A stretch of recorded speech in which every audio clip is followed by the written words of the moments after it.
All right, everybody. So, are we going to spend another 40 minutes watching me fumble with microphones and things that don't work, or can you actually hear me?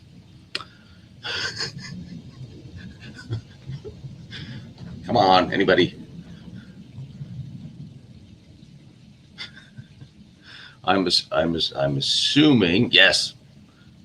Holy hell, the Danish IRS are here again. We really have to talk about that. Okay, we were leaving a conversation now. Right. You're all here. We were talking about cigars, and I made an outrageous claim that, well, happy Sunday. We're all going to die. Cheers. On the other hand, we may not do it today. Maybe. And I was claiming that a cigar a month is going to kill me a lot less than most of the crap they put in the food out here. So now we know this is not going to be monetized. Sorry, I actually had one really good night's sleep. So, Texas, yes, I have got to get out to Texas. And I got to get back to Holland. Hold on.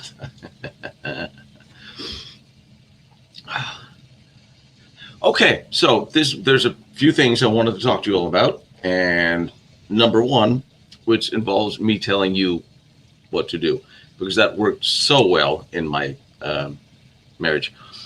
It would be really cool if we could figure out how to do live streams where, when we're chatting, whenever you guys are chatting, if you could pop up on the camera so I could see you guys too. I'm sure the technology exists. I'm also sure that I'll be the last one to find it and figure out how it operates. So I'll just put it up to you. If there's a really cool chat system that we can use here or over Patreon or YouTube or whatever that's compatible, where we can all bounce together, so whoever is chatting can come on and talk, and we can sort of talk. I figure if we have like 500 cameras going on at once, you'll all look like a fly, and I'll turn schizophrenic and bug-eyed. But if there is such a system that we can talk and someone clicks on I'm on and then come on and talk, and then we can bounce back and forth between all of you guys and all me. Take a look. It'll be interesting. Or turn me crazy. Here in StreamYard, I think you can add, well, you can add 1 or 2 or 3 or 4, but if there's 500 of you guys watching, is there a way where you can Zoom? Yeah. We do that in the military. So yeah, Of course, then you guys are all putting yourself on the line by being seen with me.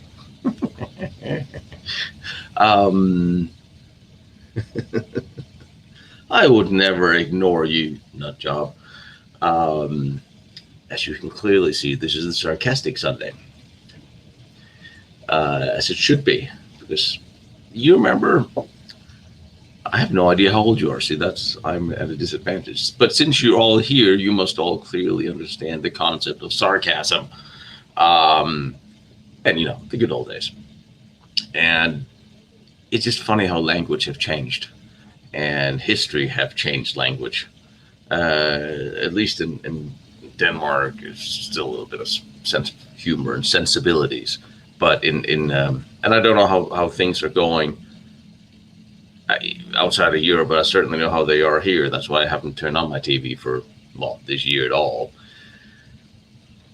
We need more sense of humor, and we need to kind of less of the sensitivity so we can actually talk. And it always reminds me of a movie we did out in Alabama. A buddy of mine has a big tent collection where we shot a bunch of movies. And I got hired by this couple from Seattle. They wanted to do a war movie because, they looked at it, not because they were interested in World War II, but they saw it as a profitability thing.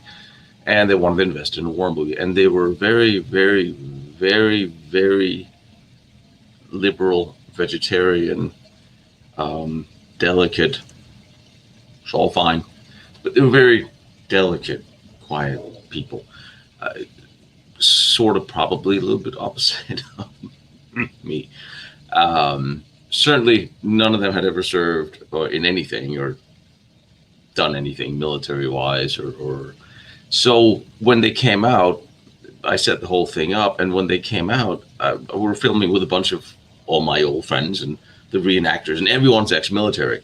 And you know how we all talk to each other, and it was awesome because here you have this little group from Hollywood and from Seattle that came out, and we have 100 of us that haven't seen each other since the last time we played or shot or filmed. And it was whenever one of the guys show up, because we all go back, and it's like, how the fuck are you? You motherfucker, but you're getting fat, and we're yelling at each other. We're doing the things that guys do.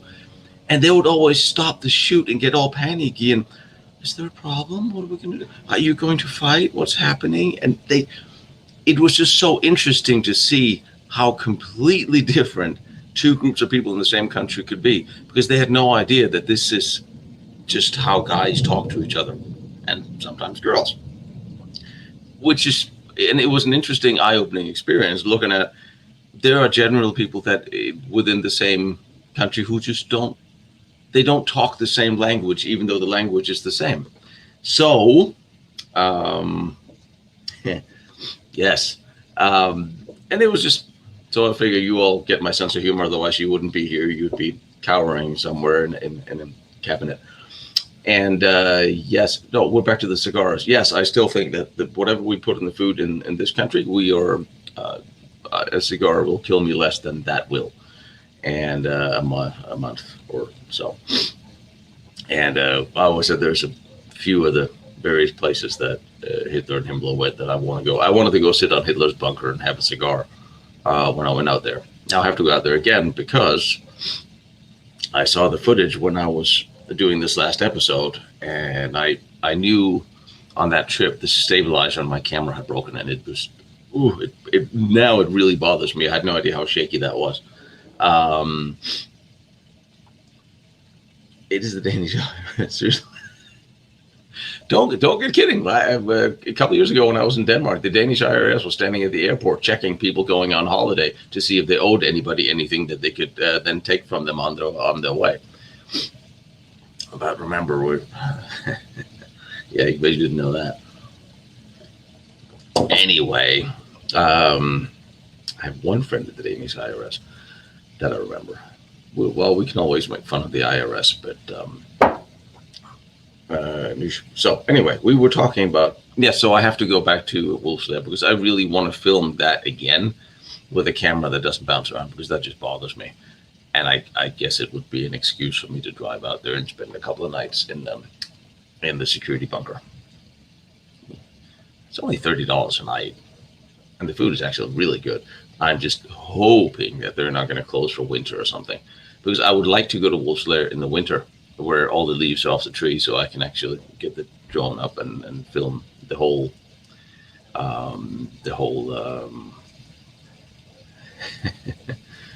Yes, that's what I want. If YouTube doesn't hate me already, then if by putting Alex Jones on, that'll do it. Which is one of the things I wanted to tell you is, and this is not an invitation or you should do, but if some things disappear from my channel, it will be found on my Patreon. And if there are documents, pictures, or papers, pay attention, that will no longer be in episodes that come back, they will be on my website. And this is one of the things I wanted to talk to you. Two things I wanted to talk to you guys about is what would you like to prefer in the future of seeing? I have a lot of editing, a lot of episodes to do. 2/3 of them are forts from World War I, bunkers, cannons, U-boat shelters. And I have noticed, now we all think that whatever the Nazis were doing and whatever Kamala was doing is really, really interesting. And it's important. But still, I would like great castles or great forts to have a little bit more. I've noticed that 10% of you guys who watch that show, that series, it's heartbreaking because there's so much great footage. And it sort of builds up the evolution to World War II, and I have one post World War II fort as well. So, given that I noticed more of you guys are only watching The Last Nazi Secret, is there anything I can do to entice you over to Great Castles, or make that more interesting? I mean, we are getting into the World War I and World War II in a couple of episodes, so a little bit closer to the World War II stuff that kind of all brought us together. Also, because I can do Great Castles for the rest of my life, but at some point in time, we will have covered Kamala to the extent which we can, depending on what archives, at least visually. At some point in time, in some years, I'll have visited all the locations there are, and now then we're looking at me talking about research documents, which is visually less fun than the Great Castles. So, so I hope you like take a look at Great Castles and share those, because there will be a lot of them. Was this me asking what you want to see, or was that me telling you what to see? I get confused this morning. My coffee's not working. Anyway, if there's anything, there's a lot of, before I left on this trip, you guys want to see a lot of World War One. So there's a lot of World War One. And guess what? There's very little of it that took place in trenches. And then, of course, World War II. And I got into all of the fighting compartments of the Ibn Amar. And so there's a lot of really interesting stories and visuals.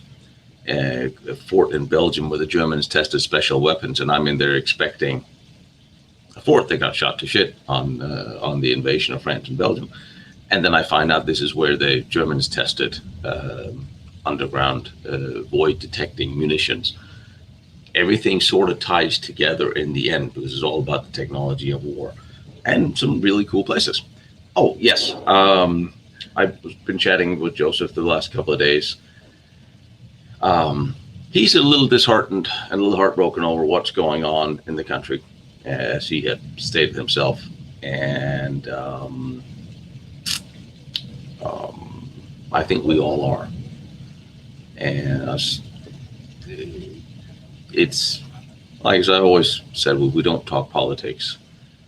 But when you look at the division that's been forced on this country, and that is growing and migrating abroad to other countries, I don't know if it started here. It started with someone, and it is really hard to see the direction of things are going and not be a little dismayed, which I'm not. Well, I am. I'm dismayed, but I'm not watching. That's why I haven't turned on my TV. I knew I'm a historian, and a degree in psychology too. Studied psychology, sociology, and history. You know where things are going. It doesn't, and that is sort of, this is my heads up to you, who really pay attention to what's going on in the news and the media and on the internet. And like I said, we talk about the censorship, and YouTube is it's a great platform that gives opportunities, but they are a very ungrateful employer, because I wake up every day not knowing if somebody said something and my channel's closed or flagged. A couple of years ago, I was demonetized for 6 months. They never told me why. I know I didn't do anything wrong, and they wouldn't. And they said the decision was classified. And I know this was years and years ago, and that things like that happen. And what runs my channel is basically the YouTube revenue, which could be anywhere between $100 and $1,000 a month. I don't know, because I can't gather the rhythm of what they're trying to do. And you can never get, like, that's why the first episode of season 2, Last Nazi Secrets, disappeared, because somebody said something that they claim to own, and I can't get it verified, and they won't share with me what they got. But the people that have videos people steal straight from me and copy on their YouTube, I can't get taken down. So it is a little disheartening. So if I start watching the news and listen to what people in power in this country, this world says as well, you're one step away from being a raving alcoholic lunatic because, the Muppets are running the show. I don't need to hear it. And you know what? Neither do you. I can sit home and focus on history because history is important. And it's way more important to understand what happened then, because that way you'll see what is happening today and you'll understand it, which is something very few people, especially, and I don't know, do we actually have anybody under 20 here today? Seriously, do we have anybody under 20? I'm just want to give you guys a high, because if you're under 20 today and you're exposed to the education system, you probably know very little about anything. And I say that based on, thank you, having met and trained with and lectured for sometimes. And you are, lady, you're awesome. I knew you were. And I hear the way history is portrayed, and history is being turned and turned and turned. And I now see a generation that has only been exposed to that new version or revised version of the revision of history, and they generally have no idea what happened. I can list names and names and names. I can say things like Pearl Harbor they haven't heard, and that is truly scary. And that's one of the reasons why we're here, because we need to bring back history and explain what happened and let them make up their own mind as to how they feel about it. But I also think that there's also a political interest in not having people know what happened, Russian Revolution in 1919. And it was not a, shall we say, less than rocky road for Stalin and those guys. But you're not going to hear anybody actually explain what the dangers of certain political systems are to the young generation, because the people teaching it seems to be in favor of it. And many of them probably never really had much of a day job. It seems, that is my impression. And history is repeating itself, and it is just taking this speed because you have the internet now. And I always said that the way that certain sections are promulgating their opinion through the internet and the media would make Goebbels incredibly proud. And well, that's the world we live in, and that's why I can just decide I can opt out. I don't talk politics. I don't watch politics. I don't watch the news. I don't read the papers. I don't listen to any of this. Because why? If I can make a difference in it, okay, then I will pay attention. But then I will go back, like some years ago when I was somewhat involved and wrote reports and did things for certain people in offices. Yes, I would pay attention because I was trying to make this a better country and give some people who needed advice. That ship has sailed. There's nothing I can do to change the outcome of events at this point on a bigger scale than making sure that my neighbor can always borrow food from me. And well, actually, she brings me cake. Love neighbors that brings you cake. And so by knowing what they're doing, what they're going to do, where the direction of it all is going, I'm just going to ignore it and just focus on history and focus on telling you guys the story that I would like to tell you and share with you some of the places that I can share with you. And I can only recommend to you that you probably should do the same, because we all kind of want to be, on one hand, we want to know what's going on, but on the other hand, you know what's going on. You know what we're doing. Is it really worth being upset and losing your mind and your nerve and your cool every day? Every day you get mad about something. Many years ago, the news cycle was weekly and then became daily. And now the news cycle is per 15 minutes. Are you mad, Sarge? You're an E5. You cannot afford this sort of thing. Thank you. And that, damn, you threw me here. What this continuous news cycle is doing to you on a psychological level it is keeping you off balance. Not you, because you guys are smart, because while you're here on a Saturday morning, Sunday morning, you're so smart, you're listening to a guy who thought it's still Saturday. Moving on.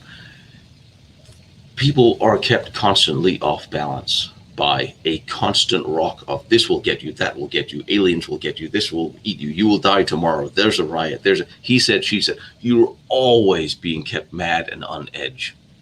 And if you're mad and you're on edge and that'll react with you physically. You'll physically start feeling worried. You're always concerned. You see people everywhere on the street today that are scared, and they're not even sure what they're scared of. They're just scared. And it's terrifying, because you are destroying the psychology of what people are. And we are herd animals. We want to be around each other, and we're social creatures. We want to be around and talk and spend time together. And being afraid of that is not good for us. So, and by constantly keeping people off balance, by throwing something at them and them paying attention to it, well, that'll stop you from getting grounded, taking a step back, just looking at what is going on and making up your own mind. Always turn your damn phone off, go for a walk by the beach, in the forest, by the water, where there's nothing can bother you, and just think about, how do you feel about this? Because we have really good instincts, especially women. I wrote a book about it, I know. And if I didn't know, a woman will tell you. Women generally have better sixth sense than we do. Physically, women used to be, one of my best friends is a professional bodybuilder, so I have to say used to be, otherwise she'll beat me up. She's bigger than I am. And women usually physically less strong than men. So as a security safety measure, you'd have to be more intuitive. And women are generally more intuitive, yes, right? And, oh, Hilla, great girl. And by that default, and that's what I always said for women especially, listen to your instincts. We're men. We're supposed to do stupid stuff and fight our way out of them. That's what we do. Women are supposed, in my world of chivalry and being old-fashioned, I'm sorry, I still believe the women and children goes in the lifeboats first. Being able to swim makes it easier for me to say that. But still, listen to your instincts. Listen to how you feel. And a lot of times you're told things where your initial reaction of what you see or what you hear is anger or surprise, but stop and then think about, well, why are you being told this? Is there any truth to what you're told? What's the provenance of what you've been told? What do people gain from getting you angry over what they just told you? And so if you can't, it's hard to discern what's right and wrong, so just stop paying attention. Just watch history, read books, go play with a dog or horse. It'll make your life better by not playing that game. That would be the mental health suggestion of the day. Never really got to the point of, oh yes, I wanted to tell you guys what I fear control. Keep people scared to death, and they'll stop questioning. Like I said, I'm not advocating, but that's what we do in boot camp. Ain't that right? You keep your soldiers, you keep your recruits off edge, always being on them, making sure that they're being stressed, so they can. But that's, you stress them so they can build themselves up stronger, seeing gradually, so they can see how they can handle more than they thought. And tomorrow I'll expose them to something a little bit more, so when they go to bed tomorrow, they will be stronger than they were when they woke up, because they overcame something. That's not how it works when it's the world media news. You're not supposed to. Although I did pitch a TV show called Millennial Survivor. Yeah, nobody from the networks picked that one up. Apparently that wasn't funny. I thought it was hilarious. Maybe we'd have gotten Gordon Ramsay on that one. And I said Gordon Ramsay would have been a great loss to the military. Oh, Fear the Well-Informed. That's a good one. I've actually thought about that. Oh, yes. Well, you're right. We need information. And that's what we're here for, information. And all I can try to do is give you a safe place from all that nonsense and say, well, the world will be whatever it is, and we're all going to die one day. Henceforth, what I'm going to have a cigar, because, well, besides you guys, honestly, there's not really a whole lot going on around me. has pretty much got no family left, no significant family left. Don't even have a dog anymore. And so, no girlfriend, no wife, no kids that I know of. So this is it. So getting up and listening to you, to your comments, and trying to leave behind a legacy of having documented some places that are important. Well, that's pretty much it. You divorced your dog. Explain. Lisa, you got to explain. I divorced my dog. Still waiting on divorced my dog. Like, yeah, we're all going to die. Why worry about it? What are you going to do? And honestly, do you want to live forever? When you're 19, yeah, you're never going to die. And then you turn 30 plus 10, and then you realize, well, maybe I am. Actually, don't get me started on America. Lisa, I still want to know why you divorced your dog. There's no way you can get out of that one. Hotels, Austria. Don't talk about the beer company. Shh. I promised them not to tell where they were. Yeah, I mean, like I said, this is the family we have, and we're pretty much it. Oh, me? Who? Wait, me? Oh no, I didn't divorce the. Oh no, I didn't divorce the dog. Oh, absolutely not. No.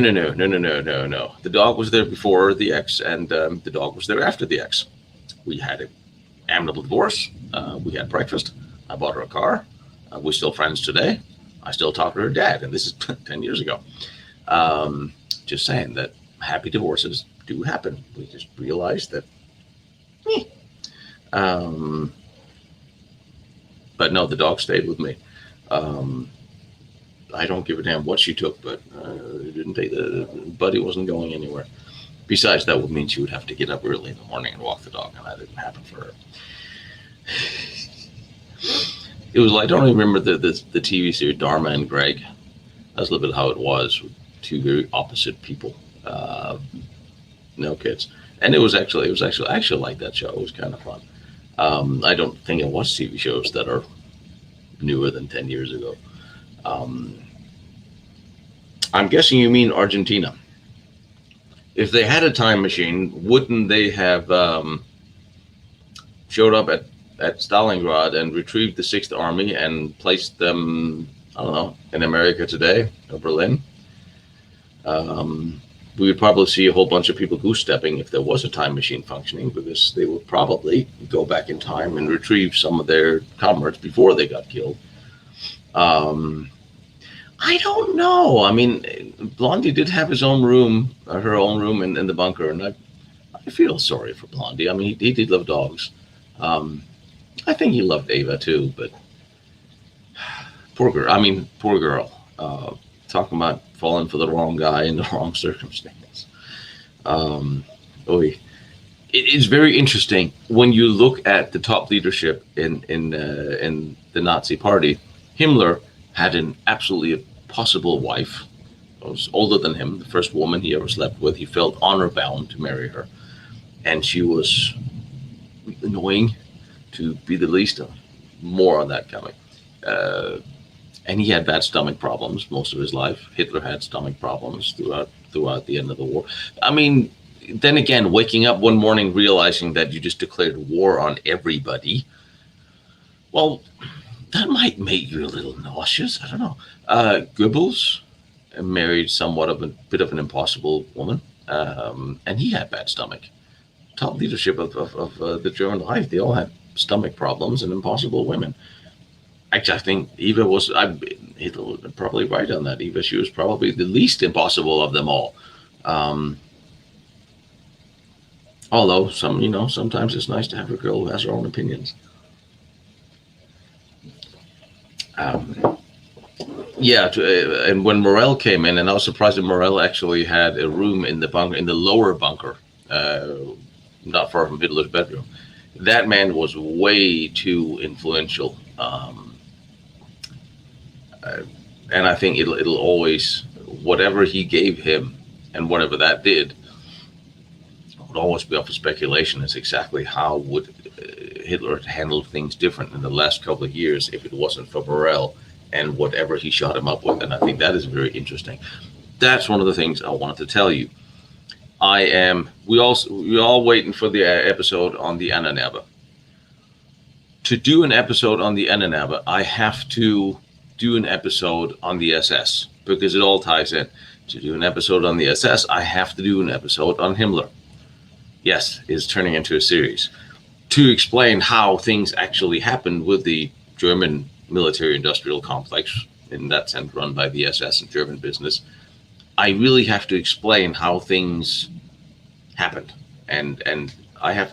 So that's what I'm doing now, and I have a couple of thousand pages of thumbing through that I have read and researched that I now have to sort of condense into episodes and find appropriate pictures.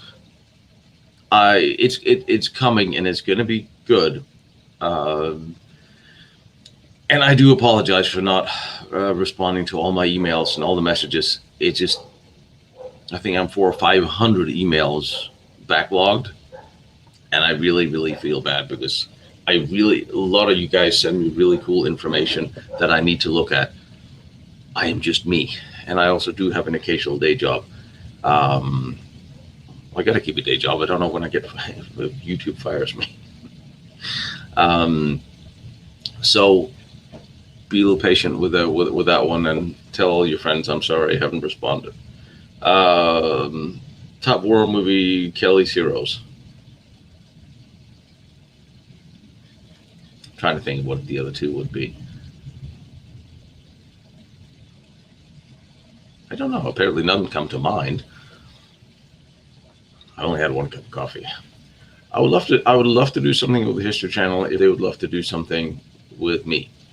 I got an email from one of the producers of Discovery, and I've been talking with them for 5-6 years. He just found my channel, but what he really wanted was Krzysztof Sprakowski's email out in Poland. And I wrote him back, well, thank you so much. Finally, after all these years we've been talking, now you finally write me to get somebody else's email. Thank you. I don't know how to live in. I'm just Fitzpatrick. I'm just kidding. It is what it is. Sometimes it's just not right. There will be a cleanup of all that last Nazi secret episodes and shortening. So there won't be anything you haven't seen. I will try to get on a TV. But also the same thing with Great Forts. Those two shows I will try to. They'll be condensed and cleaned up and made more TV friendly. And I'll try to put them on Amazon or one of the networks. So we'll see. Eagle's Dare was good. Yes, Eagle's Dare. There was some good old war movies back in the day. And Full Metal Jacket, yes. Thin Red Line can stand it. Saving Private Ryan is kind of hard to not put up there. I don't know about Dunkirk. That still bothered me. What bothered me about Dunkirk is the Germans ended up capturing 750,000 vehicles, and when you see the beach, there's nothing there. Absolutely, kudos to the director for not wanting to insert CGI vehicles and stuff. I get it, but don't show a naked beach. Then stick something in the foreground. That beach was littered with stuff. Although the next movie, the movie we are finishing, will have the same coloration as that of Dunkirk. Tor, that was a good movie too. I mean, you're talking about the original one, the old one that's almost black and white, right? You're in Arnhem. I thought you said Anaheim. I was like, you're out here, Arnhem. You're in Arnhem. I don't know why I thought you. Well, where else would you be?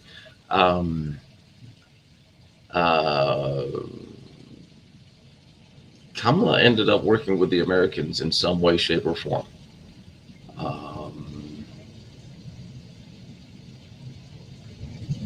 Ooh.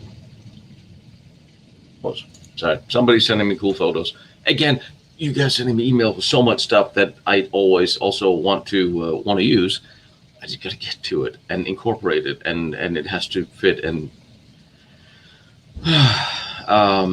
Iron Sky, that pissed me off because it could have been really good and it could have been really fun. And it was like every scene stopped just short of being good. And then they phoned in too much. They had tons of money. Iron Sky it had all the potential of being a really cool cult movie. And they just kind of they half-assed it, and that bothered me. They could have done better with all that money. And especially, I always said we should do a SS Nazi comedy, because there's so much you can do comedy about. There's so many things you can exaggerate and make fun, and they could have done that in Iron Sky, and they just didn't. Sula's on Sven Hassel's. I tried to talk to Sven Hassel's son about licensing some of the movies. We don't have that kind of money, apparently. And I thought, well, fine, I'll make up my own war stories then. Honestly, I haven't seen Red Tails. I haven't watched anything. I don't watch really new movies because they're generally not very good. Yeah, the 65 Dunkirk was, the closer you get to the actual events, the better movies usually get, because a lot of the people on the set are within living memory, and you take, you still have some politics going on with it, but different mindset. Yeah. When you start rehashing old movies, you really do. You cannot take some of the. I heard they were talking about doing Gone with the Wind again. Oh dear Lord, no. I could see them destroying that completely. Devil's Brigade was pretty good, yeah. The pianist was actually pretty good. Yeah, we're not done with Lisa yet. They're actually, Alex sent me some pictures from the Lisa locations. They were running around with some GPRs and a whole lot of electronics, and they're finding some electrical cables where they shouldn't be. And I have 2 more episodes, maybe 3, before I go out again. Alex and I, we go crawling through all the mountains far away from the sites we know of, where there's just a whole bunch of weird stuff that's not supposed to be there. So yeah, and plus I have another historian out there that talked about the nuclear reactor next to the castle. I have finally got him subtitled, so that is coming. So yeah, we're not done with Lisa by a long shot, and apparently the Polish general out there is still mad at me. So I'm gonna see if I can go out there and do an interview with him. I called him Russian. It was a Google translation error from a Polish website where I knew that I had it translated to Russian soldiers had gone out in the 70s to destroy the last bunkers on the side of the castle. It was in actual fact Polish, and it was led by who is now today a general for the Polish Special Forces. And he's apparently still mad at me. I did not know. I was like, translation error. So apparently I pissed him off. And I put a retraction under that episode that he was Polish, not Russian. Sometimes translations just go wrong, and sometimes credits are not what they're told to be, because I try to stay out of the political side of things, and I try to get it right. And I can see why somebody who is a Polish soldier does not want to be referred to as a Russian soldier. And like I said, I'm sorry, it was a translation error. The story is still the same, but the gold train. That's actually what Discovery guy he wanted to do. He's doing something about the gold train, and I'm still not. I haven't really seen any of the evidence of the gold train, or evidence or documentation, and I just don't. We're back to the common sense part. I'm not buying it. I just don't think there really is a gold train. Uncle, yeah, you're right, and that's it. And I feel bad, especially with the Polish Special Forces general. And Alex told me that he's still mad at me. Um, Translation mistake. I don't even know if it was on my end or it was on that website that I got it from that had the photos of the story, because I was pretty sure it said Russians went in, and it was at a time when Poland was under Russian control, so it's kind of hard to think otherwise. Anyway, the gold train,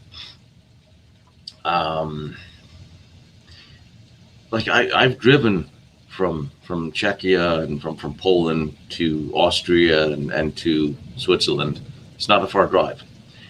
And I cannot say, well, common sense dictates. You take over a region or a country or a place and you strip their resources, like their national banks or their golds or whatever you confiscate or take throughout the time of the war.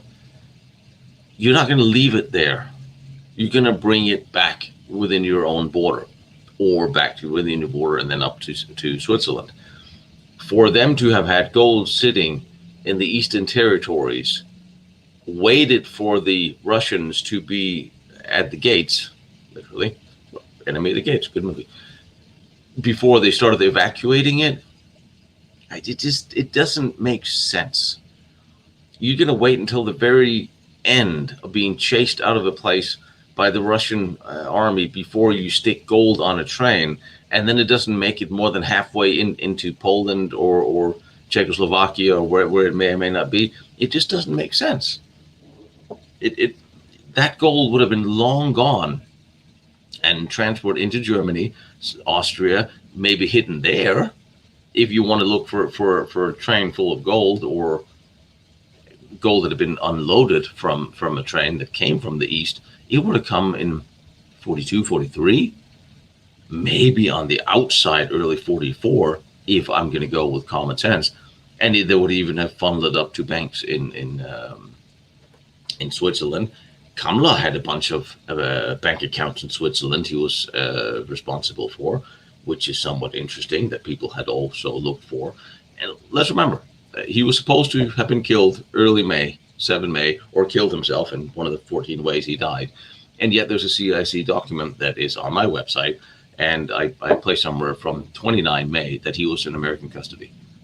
So there's not really a whole lot of ambiguity as to where he went, whether he went there voluntarily or he was captured. I think he'd made. Yes, you can ask about anything you want. Hopefully, I'll even see it. Just keep asking until I get talked about Lisa. But yes, he could have. There's a lot of different ways he could have stayed in Europe and kept working for the CIA or went here. But Kamla would have probably sought out the U.S., and I'm sure he did a deal, the Brandt of Wolf through Dulles, and they were in contact. That's the only thing that makes sense. He didn't want to go to the Russians. Lostbattlefields.com. Someone who has not watched the end of the show, I see. Checking out quiet treasure from Europe. Yes. It didn't help that all the little diary, like Himmler's diaries in Chicago. There's a lot of these high-end papers. A lot of people took memorabilia, including from Hitler's Himmler's. Hang on, I'm going to read up here. Of Himmler's artifacts was taken by USGIs and British and everyone else, and disappeared in private hands somewhere, which makes it really hard to piece together some of the documents, especially the privates. And yes, I'm pretty sure that the Swiss would take whatever gold that they were brought or artifacts. And yes, there are mines that we need to. Good for you, Hoyo del Monterrey. And he knew all the secrets, so that's probably why he did a deal with them. He gave up, and then the question is, did he disappear? Was he disappeared, or did he go into witness protection? I don't think his family ever saw him.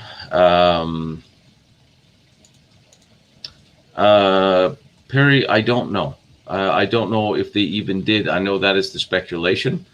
My thought right now is that they built them, they tested them, but I don't know if they used them. I don't think they used them. It just gut instinct of what I have now.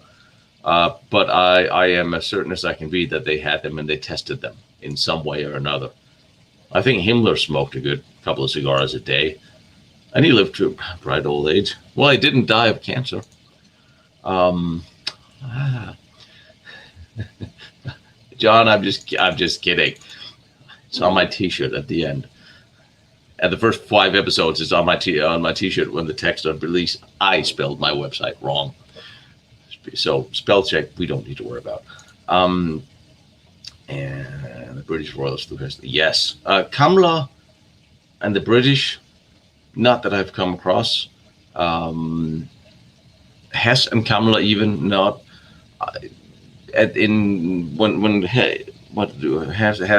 Kamla in 41, he was working for the air ministry, and they joined the Waffen SS at a time where Hess was doing. They were both.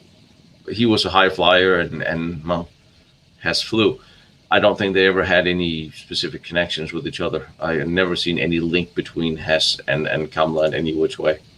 But the British Royals and Hess, absolutely. He had lots of friends, and that's who he went to go see, and probably why we were not allowed to hear him talk about it, because it would not make the British royal family look all that good post-war. All right, I'm catching up. I'm trying to catch up. Gestapo when I was in bus, but by Gillen, protect what?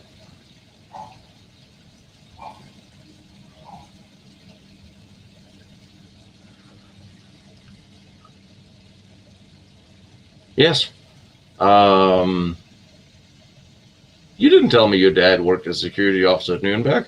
We should probably talk about that, because there's a lot of Nuremberg things I would like to do one on Nuremberg. And I'm probably, if I'm ever going to get kicked off, it's going to be for a Nuremberg episode, because I'm just so unhappy with the way the legalities happened around that trial. We'll talk more about that. See more emails. You probably wrote me, and I should probably have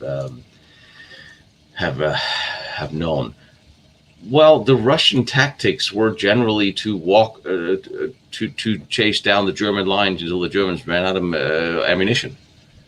They used mass infantry attacks against well-armed Germans. It was quite an understandable loss ratio, because the Russian military doctrine, all the way up into the late end of NATO, was the 3 rows of attack, where the first row was fully equipped and charged into battle. The second row had their basic equipment but no weaponry. They would pick up from the dead. The third row had no equipment, and a rifle would pick up from the dead. So by that definition, you know that the first 2 rows are not likely to make it for the third to get fully equipped. That does make for a very high casualty rate. And you also have to remember those casualties also encompass the enormous amounts of Russian prisoners of war that was taken. And they took so many that the Germans couldn't even feed them. And a lot of them died in open camps in horrible conditions. So you had an enormous attrition rate of Russian soldiers. It was not fun to be a Russian soldier. Hey, I'm trying to catch up. Bormann started moving goes to the FBI. Yes, he did, and it was what's his name? The Wiesenthal. He actually confirmed that. Quinnipiac Treasure is back on camera. Is it? That's interesting.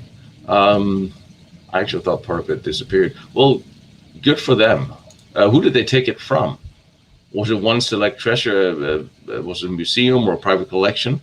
Just remind me, because the colony in South America being Nazi in Germany. Yes. Oh, dear Lord, yes. That was Schaefer that ran Colonial Dignidad, which was very much certainly a safe haven. You even saw the uniforms of the military. It was in Bolivia.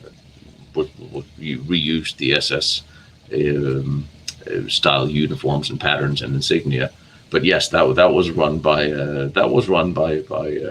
Germans, and his name was Schaefer.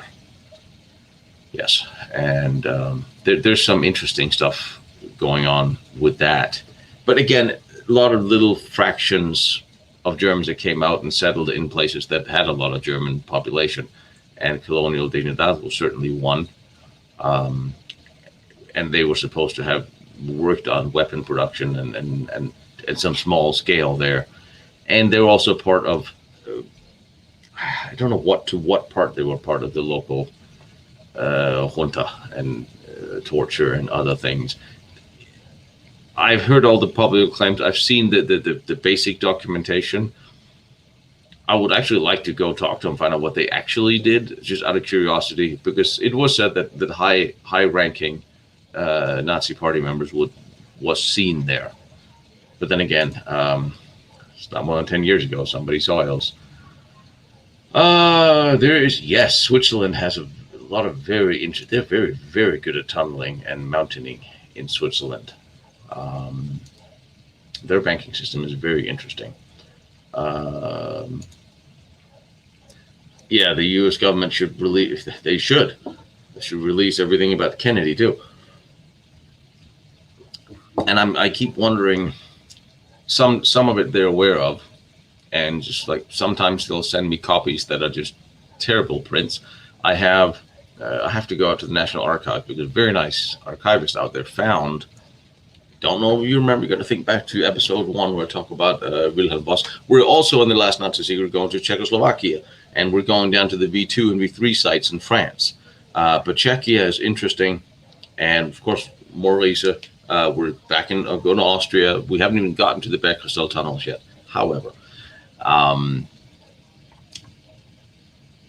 they should release everything that they have, if they have it.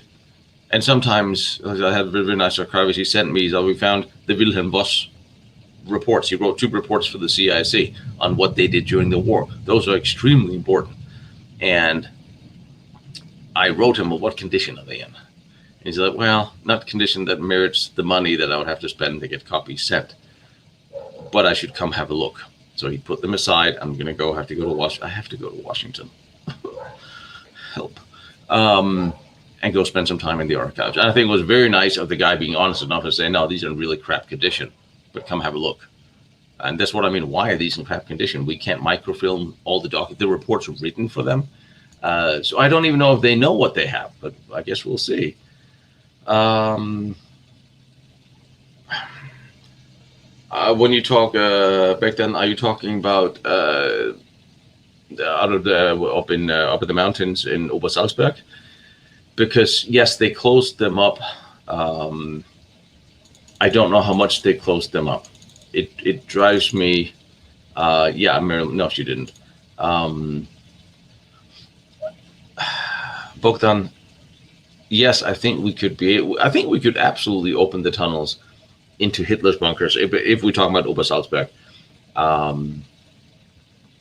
Certainly we could. This could all be reopened. It's safe and secure enough that it could be shown to people. And that's one thing that really upset me. I said, I don't watch the news because I don't need the mental up and down. So I'm reading when they built that they're currently building these new fancy Obersalzberg documentation center. If you look at the website, there's one document from each location. It's the worst website I've ever seen. There's no information on it whatsoever. And if you go there, there's practically nothing about what actually took place in Obersalzberg. It's basically all about the Holocaust. Nothing about the actual site, what happened there, the guests or the visitors or the things. And now they tore down the Walken Hotel. That used to be the old hotel that used to have the tunnels leading down to Hitler's bunker. And there was even a drive-in entrance that they blocked off and sealed up so they could build the new damn museum on top, which is going to be some fancy steel and metal with pictures, actively destroying a piece of history to put up some modern museum that will never represent what was actually there. And it drove me crazy. David Irving have just sent me an email. And, hang on. Yes. Sorry. David has working on the second book on Himmler, and it will come out. Just letting you all know. So I promised him I would. Anyway, so it's just atrocious the way they destroy history in order to put something up that doesn't really reflect that the location they're on. It made me mad, but it could be done. It could be done. I don't know who would have to do this, and money and permission, because they seem much more busy.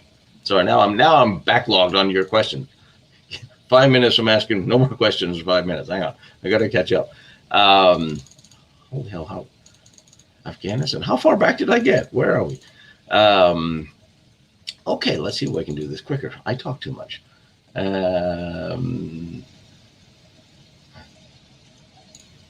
You had identical twin cousins who ran production business. Oh, that's really cool. That would screw with the DI. Did Schaefer actually work for the CIA in your mind? I would not be surprised, since Barbie did, and they had the torture shells in the background in the basement. It would be perfect for them to have worked. Speculation. To have worked with the CIA, because they could have done whatever they wanted to do and gotten a hold of whoever they wanted to get a hold of. So yeah, I could certainly see why. I would not be surprised. I still have no idea what the CIA is doing, and I quite frankly don't think anybody does. But yeah, it would make sense that when people like Barbie and others, they did work for the CIA. So what the Prussians did in 1851, the Prussians, they were fighting what, the Hungarian Austrians. I mean, Europe was one constant war forever. Paraguay says no family history. 420, is that no family history in Colonial Dignidad? No, as in no Germans there, or elaborate on that one. Yeah, they do. Thought about sorting the same. Yes, I am working on merchandise. My editor buddy, he actually had a place, but I do not want those tacky, cheesy T-shirts. I reached out to to Grunt Style to see if I can have some Lost Battlefield T-shirts made by them, because I love the quality and lost the shape and the fitting. We may have to buy 1,000 out of that, but it is in the works. Like I said, I knew everything myself here. Never understood why the governing nations kept Spandau. Spandau was interesting because it was a good way for the four powers to actually meet and be able to talk, because it was the only place where Russian, French, British, and American soldiers and military could interact and meet and talk for quite a while. Love your twin cousin story. Franco-Prussian War, yes. I really want to do more on that, but according to certain historians on YouTube, they say, no, you don't care. Why would you not care? It's interesting, and it's really bloody, and it was kind of like a precursor. The Franco-Prussian War should have been what had deterred World War I from being what it was. Everybody had German helmets. That was a good idea. Even the modern helmet we have today is rough of a German design. Also, a lot of them lived in Argentina. Should have kept their head down. Probably. Yes, Battle of Britain. Well, that was a good film too. Schaefer had a lot of interesting stuff going on there, and I agree that he had some agency. Well, everybody tried to invade Afghanistan at some point, and everybody failed. And I guess now it's the Chinese turn. See how they'll do it. Russia won World War II and our propaganda. Oh, well, you can't take away from Russia the fact that at least some 80 and 90% of all German military force and assets was at any given point pointing east and not facing us in the west. The Russians did. I won't say it's wrong that Russia won World War II, but imagine if they hadn't kept 80% of the German military busy, and that had all been diverted to France before, during, or right after D-Day. Certainly, the Russians they paid for what they got in blood. They did. I will certainly not take that from them. Weekly show. I will. I will. I love to. That's why we have to. That's why we had the talk in the beginning. So we got to get. Maybe you should try. I should try that other format so we can all Castle Huska in Czech Republic. That rings a bell. Hang on, let me write that down because you're right. Found a lot of interesting things in Czech that are coming to you regardless last NASA secret as well.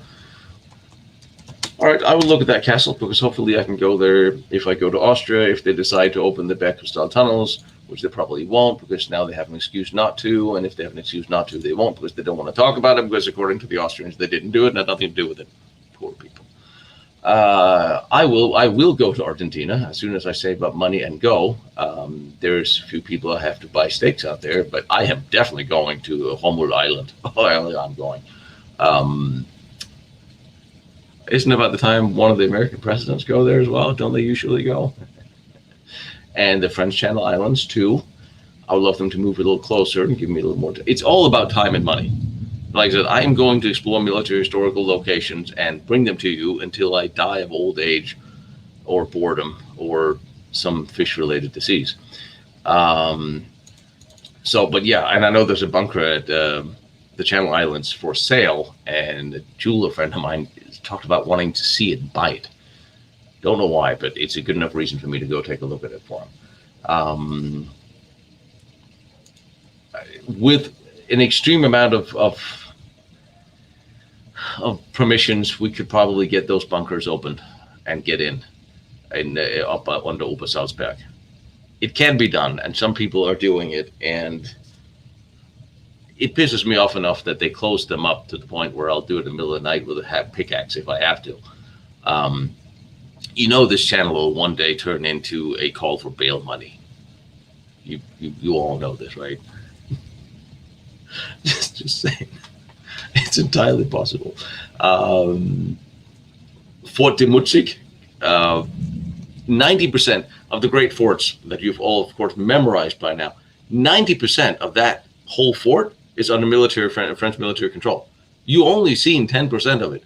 All the 90% is in the forest, and they have a comm center, and there's a whole lot of military going on there, and a lot of listening, a lot of electronics. And I really did try to sneak in there because I really wanted to see it. I did film it, which mostly consists of me ducking from military patrols and hiding. I just figured out, since I'm trying to get legal permission to go in there, since I couldn't get in there, I figured I'm not going to post that because that might not help. I have to convince the French to let me see what they're hiding, because that absolutely needs to be seen. That's amazing in there. That's why Festung Wagner that's coming up has existing positions like the ones we couldn't see at Mutzig. V Foresight, it was closed when I was in Holland a couple of months ago. Operation Paperclip is not nearly as interesting as the unclassified Paperclip. Now I'm trying to catch up here. Did I not say give me 5 minutes? How far back am I now? I need good coffee. Yes, I need coffee. Falklands for the German, British. What did the Germans do in the Falklands? Okay, Rolf, yes.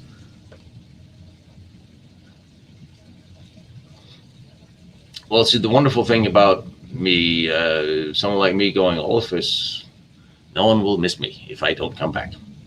Don't worry, I already, in my will, put the channel in my buddy's name, so he gets to run it if I get caught up in a cave somewhere. But also in Czechia, the part of Himmler's book library is in the National Archive, so I have to go back again. And there's some really interesting research and some interviews coming out of Czechoslovakia if you go back. I'm going to do a revised version of the first episode where I break everything down in one and recap at some point when I have time. So you just to keep you up to date on the whole timeline and the whole case laid out, because it's easy for me to remember what I did in the first episode, but sometimes we need a little refresher. The V4 rocket was fired from Netherlands towards Antwerp. Yes. But the closest one came within 500 meters. But I guess if you have an accuracy between 500 meters and 40 kilometers, well, your precision needs work. Hello, South Germany. Hello. I'm coming back for Spätzle. I really have put out, want to meet with Patton's family. I would love to hear what they actually thought or think. And I read about, where can I read more about the V4? Well, we're talking about the V2, which is the A4. But, well, let me see if I can suggest. Let me get back to you on what I can suggest on that, because it depends a little bit on what part of it you want to know about. But I'm going to a couple more sites, so I have an excuse to put in more information on the rockets. If you want more information on the rockets, I just kind of didn't cover it because there's quite a lot about the V2 and the A4.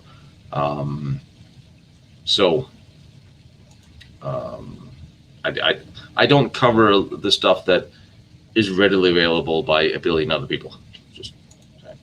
But I would like to start doing short episodes where I break down the individuals of the SS and German top leadership that you haven't heard of.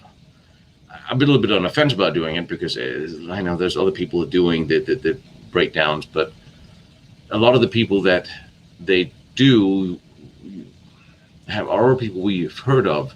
I would like to do it a little bit more biased and talk about some of the people that you haven't heard of. Because, well, there's a lot of very interesting characters, even in the life, that you don't know. Oh, you're going to ask me a Russian Putin. What I think of Putin? I think he's probably the right guy to run that country. I think if we had done things different with Russia,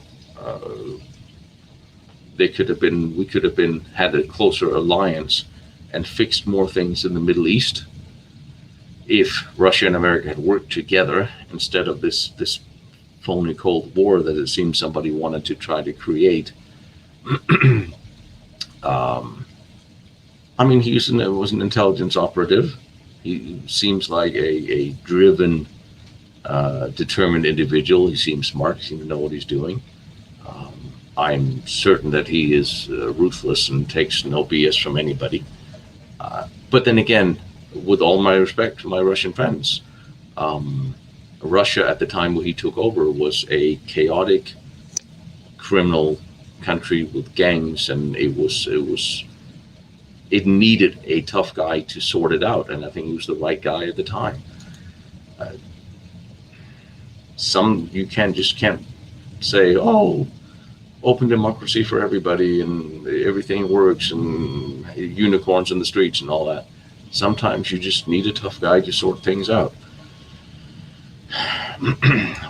Never mind.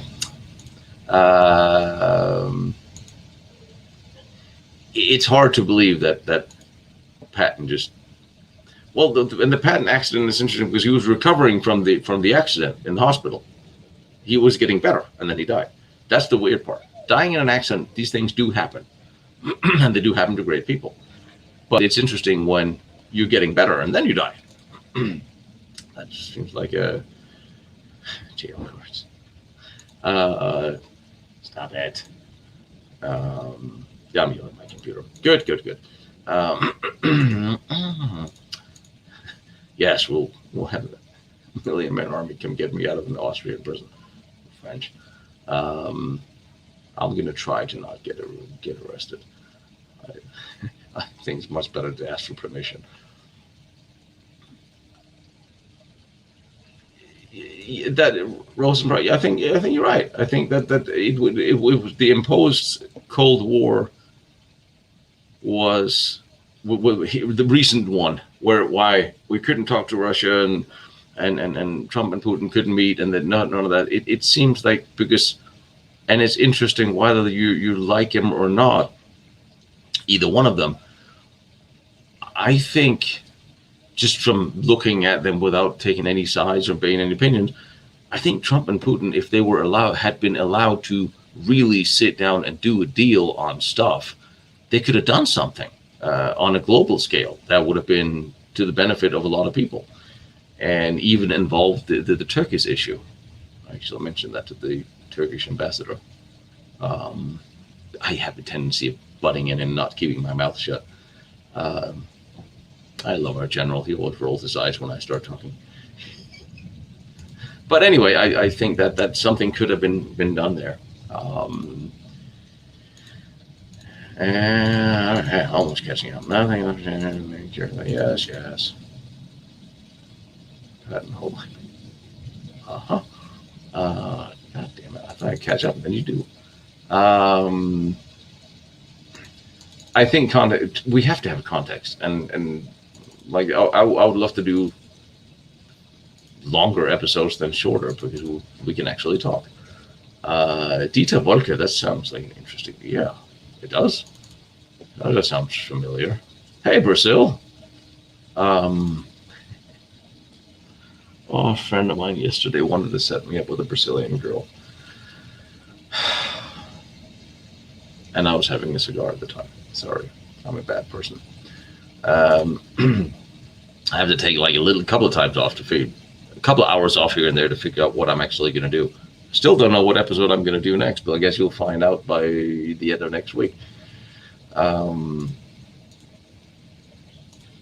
If I told you what cigar I had yesterday, you'd crucify me if you really believed in cigars. I did not have a Royal Monterey. I had a cheap coffee-flavored biker cigar, but it was a Churchill. I'm such a pushy when it comes to chocolate and candy. I shove it in my cigars now. All right. We're getting somewhere. Lawrence, you're awake. Why are you awake? Isn't it late over there? Speaking of Argentina. Oh, wait. Now you went away. Damn it. Where'd you go? Lawrence DeMellos here, everybody. I hope you all follow her channel and hear what she's got to say, because she has some really interesting interviews and really. So, how's your book coming? I just heard from David. His second book on Himmler is on the way. By the way, and I'm doing a live interview with somebody's interviewing me on Tuesday. Left-handed cigarette. Well, can I get a cigarillo holder for a Churchill? That sounds very gay, very manly gay. It's afternoon, is it? I just woke up. I don't know. The Clinton cigar. We can't have that conversation here. There may be children listening. Okay. Yes, I'm going to have to put that episode up again without those images that I'm supposedly not. FYI, it is on my Patreon. Just saying, that's where things that disappear otherwise end up going. Lawrence, you want to just give us a quick on your books, because I have somebody asking. So yes, can we not hook me up with Joseph? Can we just hang out? Somebody actually wanted to have us do a TV show, and I've been wanting to do that for a while. Monty was Monty was a British officer.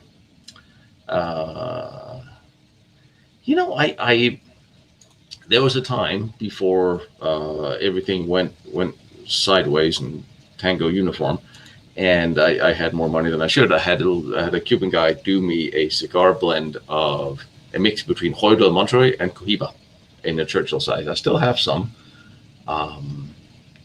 That was a really good mix. Actually, I haven't had any of my cigars for a while. No, what happened was No, they're not getting censored by YouTube. They're just getting taken down because people who may or may not have claims makes claims, and I have little recourse because they don't give you any way of fixing things, which is it's a problem. Right now, I have 3 strikes, and I don't know what the 2 of them are. I can't even see that. It just drives me crazy. In development, but you wrote a couple other books before that, right? My dear lady, you wrote some very interesting books that you can't put a picture on here, can you? Nope. All right. Lawrence, if you email me a copy of a picture of the cover of a couple of your books, I will put them on my site so people can find them. Unless you have a website that we can just stick up here, they can go to. Pineapple flavored cigars. I mean, I'm not knocking anything. It's just pineapple. Would that work? Hang on, we derailed. Cover Borman's escape, rescue. Oh, right, yes, you did. Yes.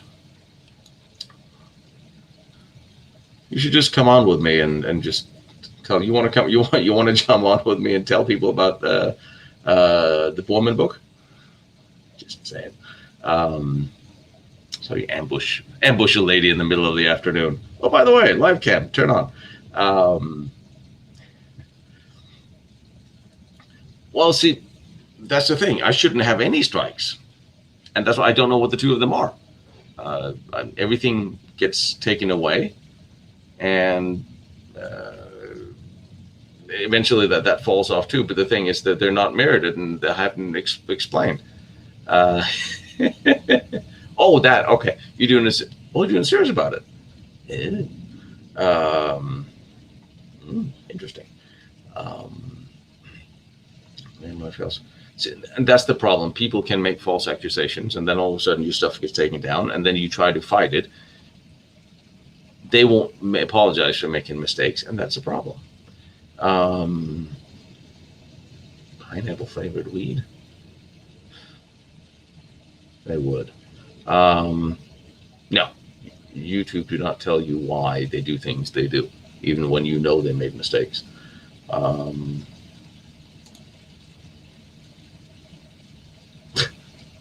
Well, since you put it that way, you do open up for a couple of smart-ass remarks that I will then just keep for myself, that maybe that's not a bad thing. That could, we could double the viewership in a minute then. I'll be nice. Yes, it is. Which is the only email that I have that I can't actually receive emails on. That email only exists on my PayPal. It doesn't actually go anywhere. So I don't actually get any notices or anything. Yes, they do.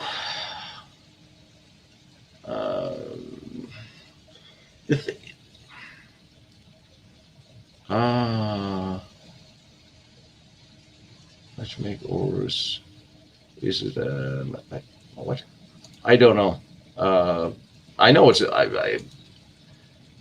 I don't know what the other 2 are, so I don't know what the horseradish sherbet. You really need to stop drinking in the morning horseradish sherbet.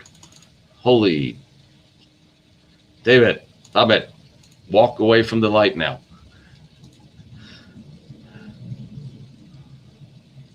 They would. They do. Oh, that'll be interesting. But the thing is, Lothar 900. You would with that name. Thank you. Yes, you knew what I was going to ask you on that one. Lothar is the. Oh, would you like to tell? It's the code name of one of the projects presented to Hitler that may or may not cover the bell. Ta-da.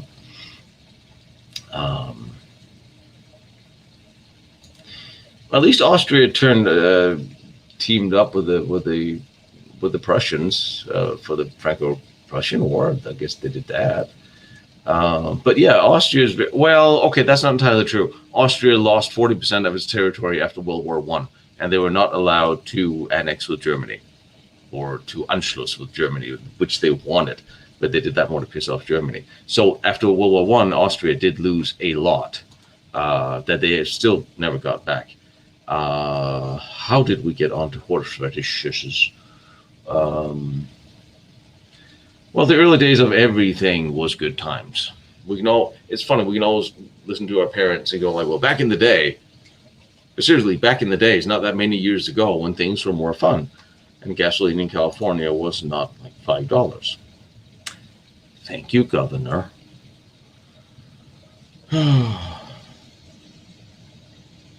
Yeah, because the Patton Museum out here in by Palm Springs seems to know absolutely nothing about anything.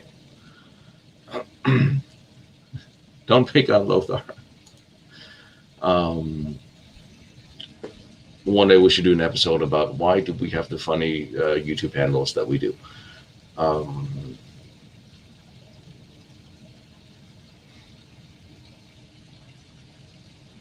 Craigslist. Yeah, that changed too. It's funny how when things change, they usually don't change for something that is better or more fun. Should we all get the papers from? When it comes to papers, I think there's a lot of documents we will see if we take time to actually go through the boxes and find them ourselves in the various archives. I think a lot of them are literally just sitting around waiting for someone to look at them or find them. The ones who needs to be declassified, that's the problem. You can request something to be declassified if you know it exists, but how do you know it exists if it's classified? So it takes a lot of convincing and a lot of work on, and it's tiresome work.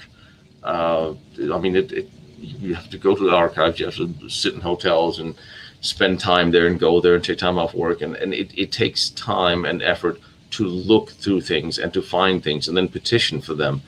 And of course you have to file the FOIA requests. Honestly, I think a lot more will come out over the years, especially because I have a sense that what's going on in the world right now have more of a focus on by the powers that be than what happened during World War II, and it might be a time for them to let things slip because it's deemed less important. So, of course, as more of the military walks off base, eventually the archives will be open. We can just go look, he said bitterly. We can talk about Poland. We can talk about Poland and Prussian territory or the Polish administration. We can also do that. That was an interesting pre-World War II gamble, trying to get everybody to agree and to hand over. Yeah, we actually are.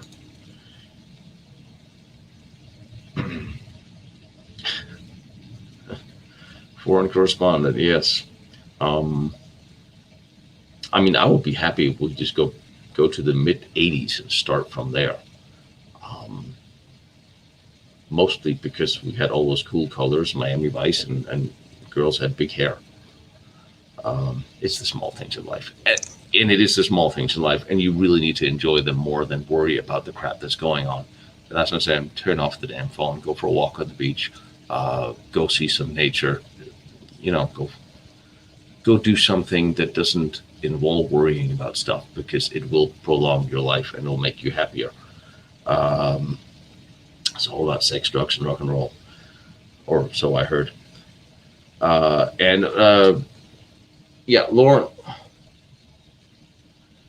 and I really do. I think you should all take a read at Lauren Semello's book that she wrote with Christopher Creighton and John Ainsworth Davis.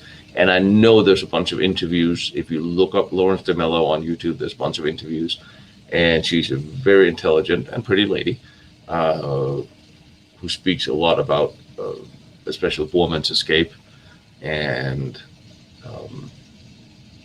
take a look. And one day we will get her dressed, and I'll show up in Argentina and have some steaks, and we'll have to have a live chat on things. Yes. Burning bras. I don't know. Do people still wear them outside of the Victoria's Secret catalog? Is there still a Victoria's Secret catalog? I don't know. No word for fluffy. Yes. Blackadder. Amazon used to have the whole Blackadder series for free on Amazon here in America. Now it's not free anymore. So I guess I have it on VHS tape somewhere. Oh well. Yeah, I should get Harry on. Where is she? She is in Argentina. Lawrence, we have to go horseback riding. I put in my transfer for the mounted cavalry, and someone suggested that I know how to ride, but that I show up with a horse. I thought the military would actually issue me a horse, but no. They said, fine, I'll get a horse. I actually have to go help raise funds to build the horse pen on base as well. We don't have any money for that either. So we'll go horseback riding. I seem to remember you have horses. Cookbook. No word for fluffy. That was Blackadder. It was. Yeah, in the last episode, the World War I part, where it said, and the Germans had no words for fluffy. Although I would not be surprised if Monty Python did that one as well. I mean, it is still funny. All right, where do you go? The tunnels are picked up on most of the tunnels you go. Jason, that well, it depends which tunnels. There's a lot of them where parts have been bricked up, like the big one in Riese where Spakowski owns. He bricked up a lot of them because people kept breaking in. So anything that would lead into the interior, he bricked up the outside. But you can go around and see what and how and why. The ones in Obersalzberg is just drive me crazy. You could go into the kitchen, couldn't go in anywhere, locked up. They would just drive me nuts. And I don't know if Hotel Türken is going to. I hear some things.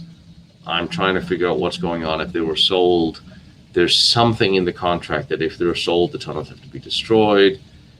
That would make us all extremely livid. So a lot of times these things get covered up.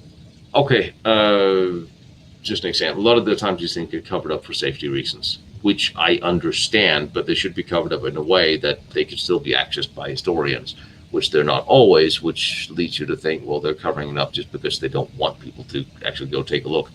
I went to a couple of Maginot Line bunkers with Ludo that you all remember from Fort Cazaux, and we did a couple of shows together, ran around, and there's one of the abandoned Maginot Line forts with the proverbial 90 feet drop down where the elevator and lift stairs was, and he wrote me 3 weeks ago to historians or not historians, or they're just looking around. They went there and they fell in the shaft, and they both lived, but it's still a 90 feet drop straight down, 30 plus meters, and they got hurt badly.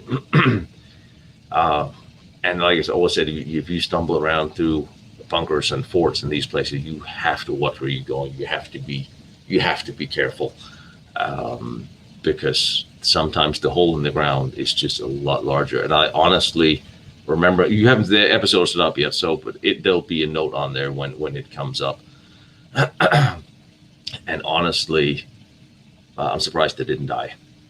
When he wrote me a couple of guys fell in that, I was certain he was going to tell me they died, because that is just a straight drop onto a cement floor. So if you live anywhere near these places, just be careful. Yeah, I know. That's what I'm like. There could be water. There could be water. No, there couldn't be water in it because there's a tunnel at the end. There could be dirt, debris. Honestly, I don't remember. I haven't gone over the footage yet because I'm going to try to incorporate it all the Great Fort series as we get to the Maginot Line. But Don't buy a book yet. Go to cut price in half for my listeners. Ooh, all right. So, are you going to send me a website I can post on my site with that? Lauren said, don't buy her book just yet. She's going to cut it in half for you guys. The price, not the book. So please, everybody say thank you to Lawrence and go buy her book. Damn it. And find me a new publisher. My old one went out of business. That's why you haven't gotten my book yet, which will be double the price just for you, especially if I can have to print it myself. Yay. Outstanding. Anyway, where did we go?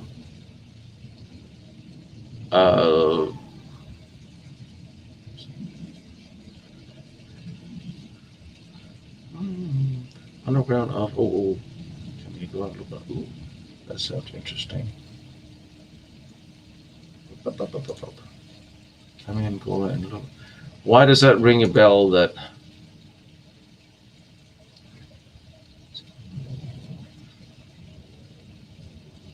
are they actually looking? Are they looking in those tunnels now in Luban? Because I know not far from there, Rolf Engel was, who eventually had something to do with the Kammerstab, was doing some research. So would you keep me posted on that one? That I'm kind of interested. And I keep saying, please email me information. I'm like 400 emails deep in catching up on my emails, but I will get there. I mean, with a little luck, maybe I'll get fall and break a leg or something and have 6 weeks of catching up on emails. I don't remember how long it takes to heal something.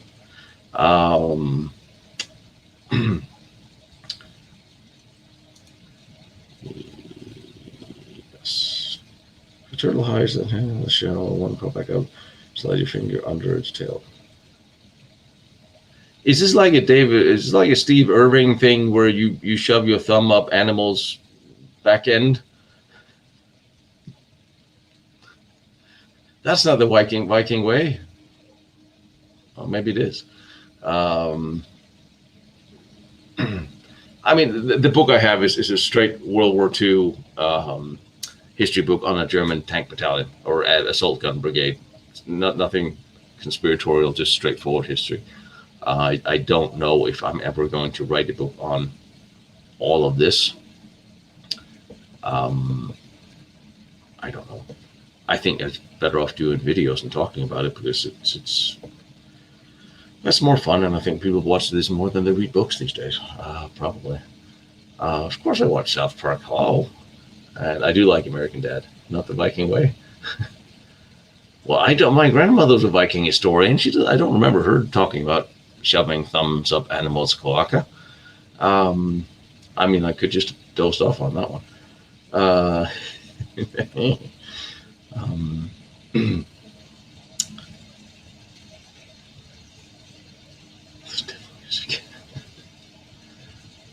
Oh.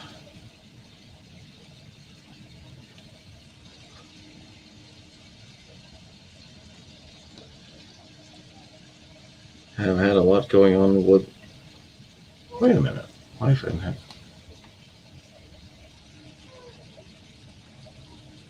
I don't have a wife, and so thus I don't have a wife that had cancer. And nor did I. They scared me in which video?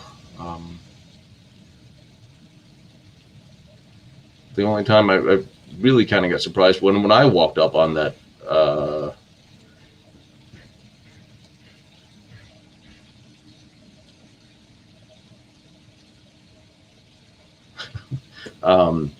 On that on the east wall when I walked up on that 30-foot hole that I did not expect, 30-meter drop. That was kind of like the one thing that sort of got me.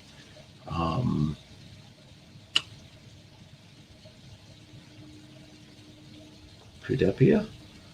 Oh, I'd love to go to Italy. We have to go to Italy and see what the Romans did because a lot of the from the angles of the tunnels that were sloping 1 or 2 degrees that Kamla built for the water runoff. I mean, Romans did the same. Some of the water works, water drainage in the eastern in the Ostwall and in some of the bunkers are still running today, all natural, just because of gravity, and it's amazing to see. And the Romans, they really did perfect the whole gravitational run of water and transport of water. So I really want to go to Rome and see what they're doing and eat an enormous amount of pasta. Okay, Daniel, yes, I am actually thinking about doing the V2 and V3 episode right now next. Hang on, I feel I'm ignoring Lucy. Going to hospitals.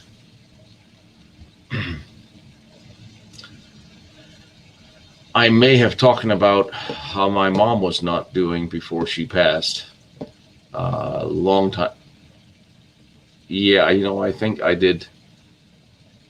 I did talk about that. That was my mom. That was dialysis, not cancer, and it obviously did not end well. But yeah, I did mention that. Yeah, Lucy, that's I think that's what that was. Hadrian's, yes. I'm still trying to. Will England still have the quarantine thing going on? I believe. And I want to go up and I want to take Drakinifield with me because he's very much into medieval castles fighting, and maybe we'll go play with some swords and drag him around 10 different centuries of castles up in England. So yes.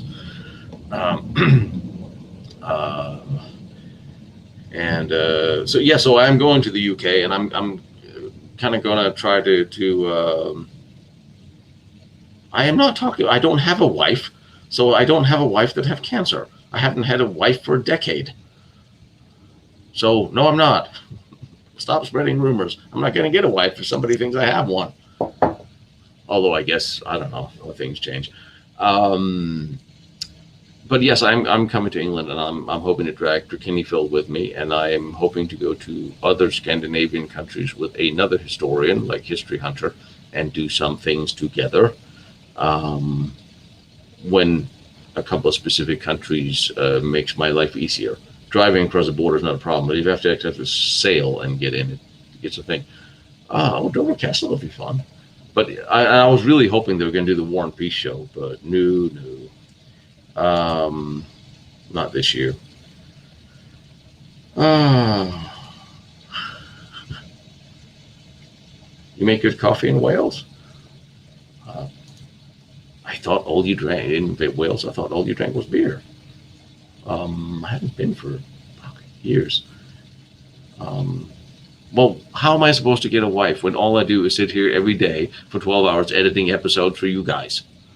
How much fun do you think that is on a date? I'll go on a date, bring a book about Himmler. Like, oh, honey, what did you do today? I don't know, but do you know what Himmler did in 1938 with his wife? I'm a hoot on a date. And I got to go back to Denmark at some point in time and pick up some more of my mom's stuff. Yes. It comes over here in drips and drabs because a container is expensive. So unless one of you have a container ship, just saying. Also, if any of you guys have a graphic artist, I would like to do some nice intros for the 2 series, and I want something done on t-shirt print. So if you know of a graphic artist who can do me something simple without charging an arm and a leg, point them my way, really, because Fiverr doesn't seem to be doing it for me. If the army issued me a wife, it would be like the one in Fifth Element they were going to straddle him with. Maybe. Although we did have a major who resigned recently who was very attractive, but she was also a lawyer, so that's very scary. She's a JAG lawyer, and she outranks me. So anyway,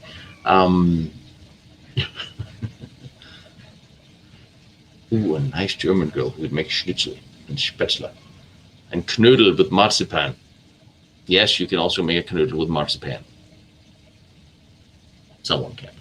Um,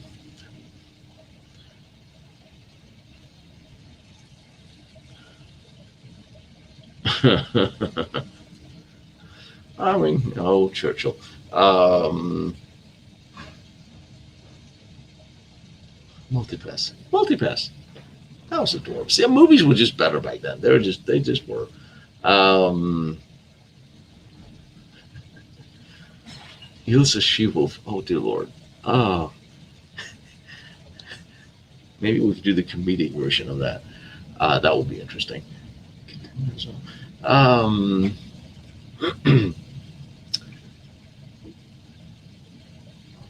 well, why do you think professional dominatrixes usually partially dress up in what resembles SS uniforms?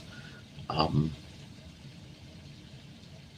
Somehow, I could just see why this conversation could just completely derail into fecal matter hitting the horizontal oscillation device. So we won't go there. I mean, I did date a girl in Germany and she could cook, I will say. Shit. Eurotrip was awesome. I absolutely agree. Um,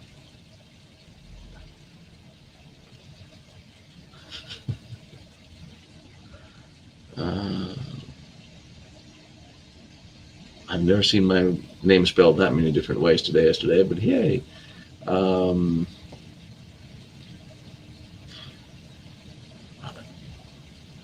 if I found a girl that would want to go do the crazy things I do with me, would I really want to keep her? That would make her, by default, crazier than me, wouldn't it? Shouldn't some person in the family be well balanced and adjusted? I'm just thinking. Good, we're back on the SS, thank God. By Nordic countries after the war not getting cut by the yes. There are stories of a lot high-ranking SS staff. Some, I have an idea that went to Sweden. They got out of most of the previous occupied Scandinavian countries, but I mean, if they were hiding, some of them a lot of them just disappeared and probably weren't killed because there's no documentation they're killed. So, and if we haven't heard of them being there, well, then they were hit successfully.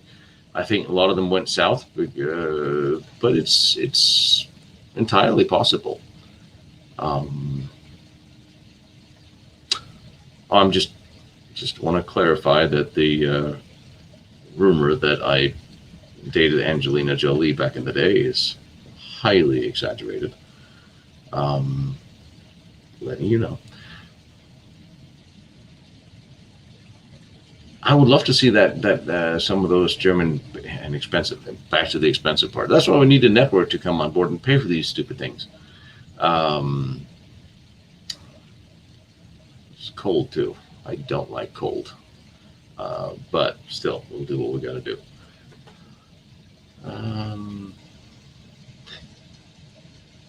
Moose meat. Have you had moose meat or seal meat? I'm just saying. Seal meat is weird. It's red. It's dark. Anyway, so one of the questions and the answers.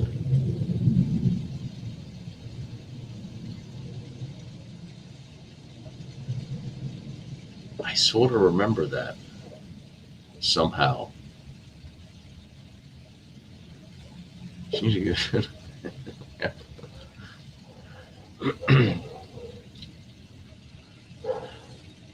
It's been a while since I had moose meat. I had moose jerky. Walrus meat. Yeah, walrus meat, seal meat, that kind of stuff. It's just, yeah. I don't think will tea even make it any better. Not if I stay in LA. See, that's an interesting thing, and I'm curious if Lawrence, if you are still here. I've had a couple of questions about ex-SS, ex-Gestapo, ex-Nazis if any of them ended up working, or even scientists working for the British after the war. And I couldn't really find anything. I mean, also the nuclear project was sort of hijacked out of the British hands, made it all American. But if you're still here, did any of the German scientists end up working for the British? Or it's not. I couldn't find anything really. So I'm just kind of curious if you ever came across some of that, because that is your part of the pond. Uh, Pond. Oh, Doctor Strangelove. Yes.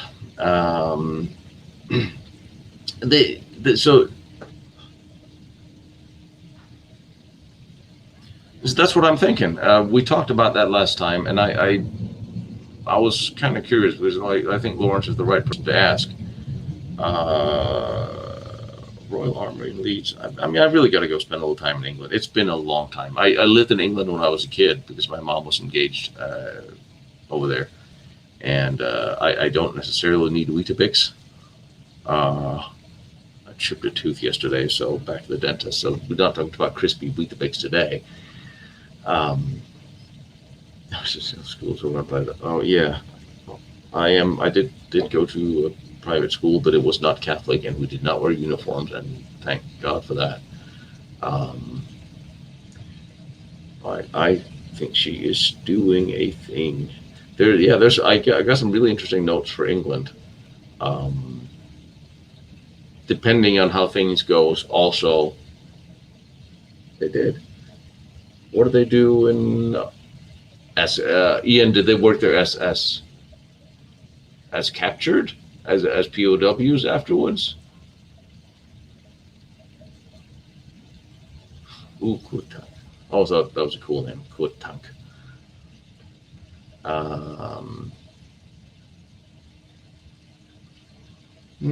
Better than deer. Oh, deer can be good with Waldorf salad and sugar roasted potatoes.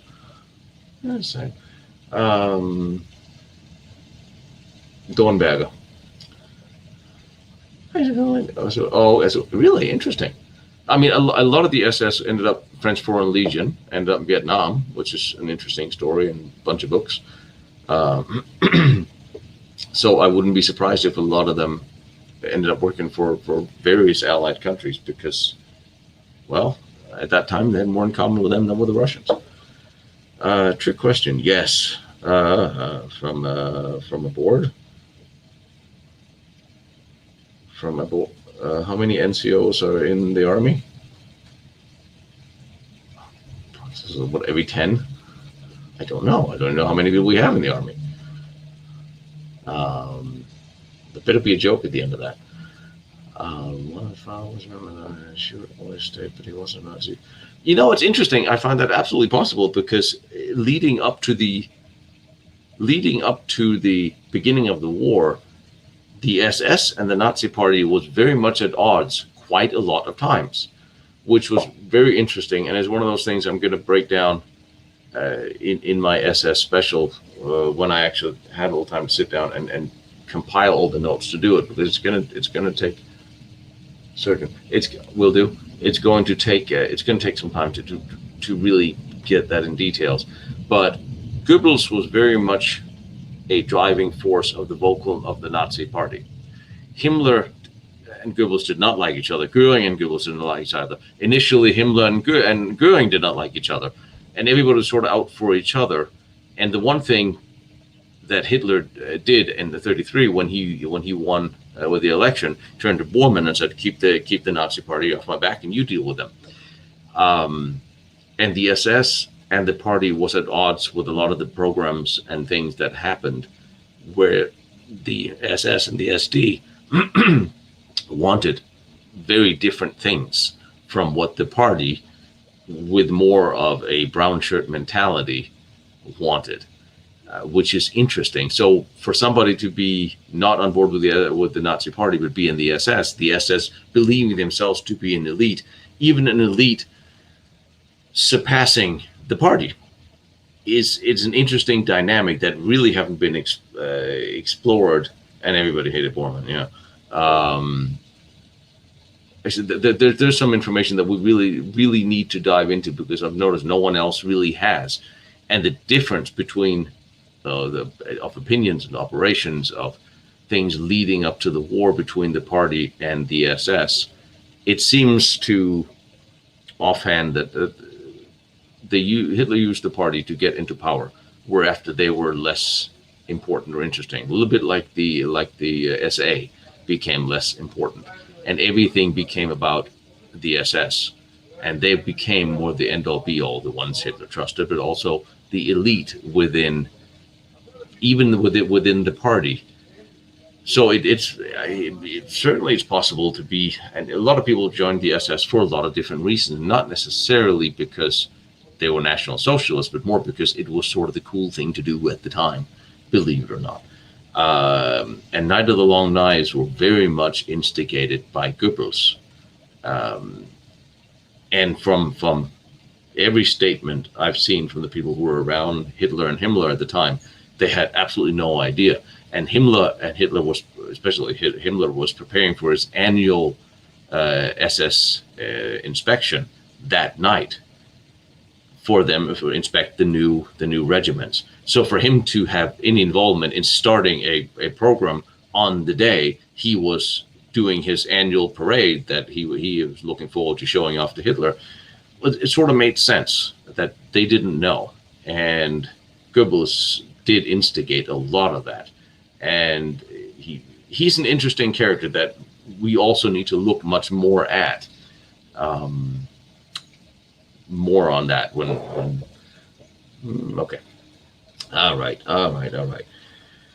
German, no, the German army didn't really like any of them, but they preferred the SS over the SA. Remember the Nazis were the socialists in name only.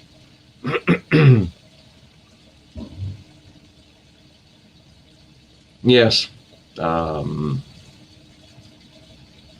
That's an interesting long conversation about how they actually have, what they were, who they were, and what they are being portrayed as today. And the British Postal, hang on. Yes. A lot of medical experiments for the Air Force that was done, that was used by our space program. Hang on. Schlag on the shoulder? I don't know.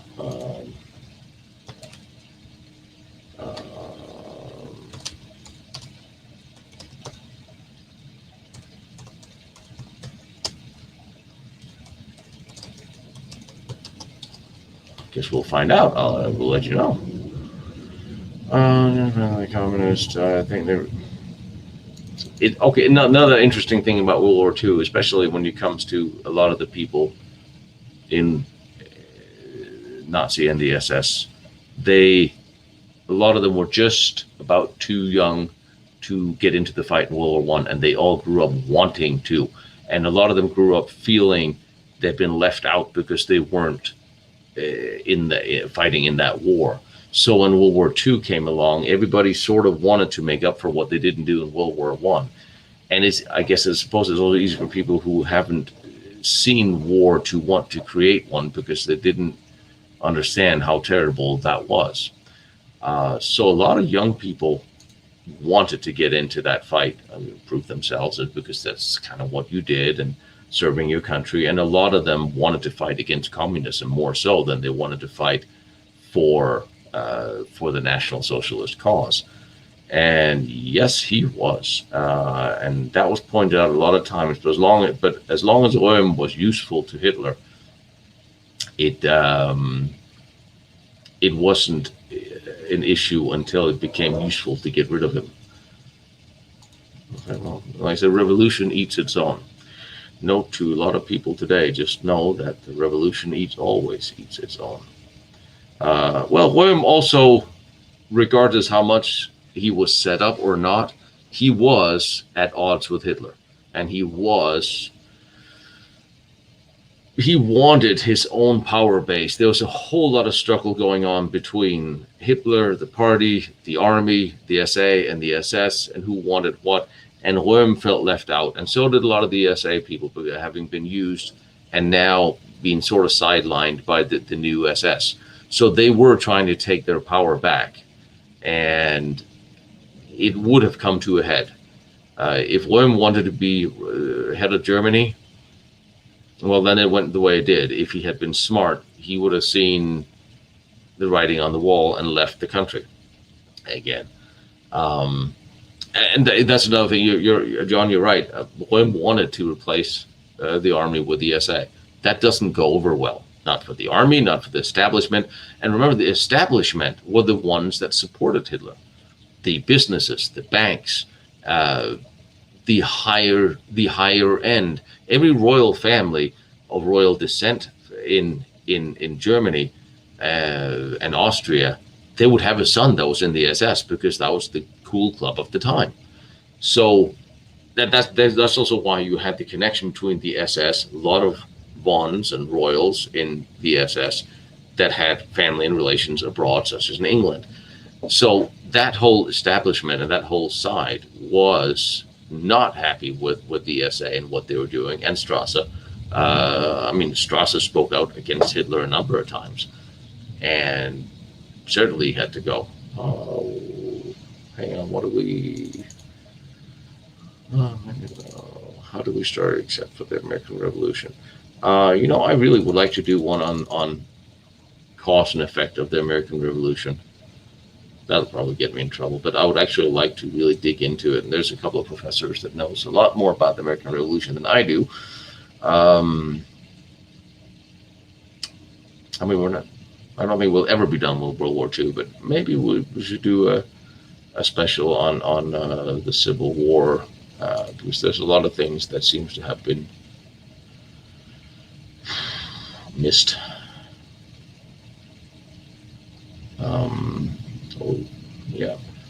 First Sergeant Tuesday, Sergeant Member.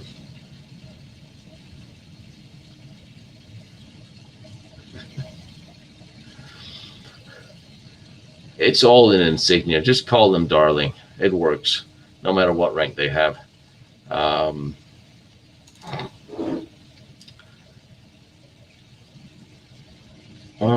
No, I have not. Last time I was in Sweden, I was doing a competition, and I was either starving or overeating donuts and ice cream, and I remember very little else.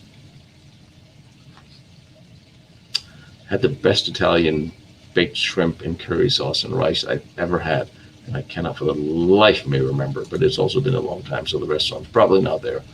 Sadness. Karl Dönitz and Speer? I don't have any impression they did not. I never heard any animosity between them, but it was just such a weird group of people that all kind of did their own thing, and it was very much a revolutionary bunch of people who all sort of wanted some sort of power. And it's interesting, the one person who really didn't want to be boss and take Hitler's position was probably Himmler.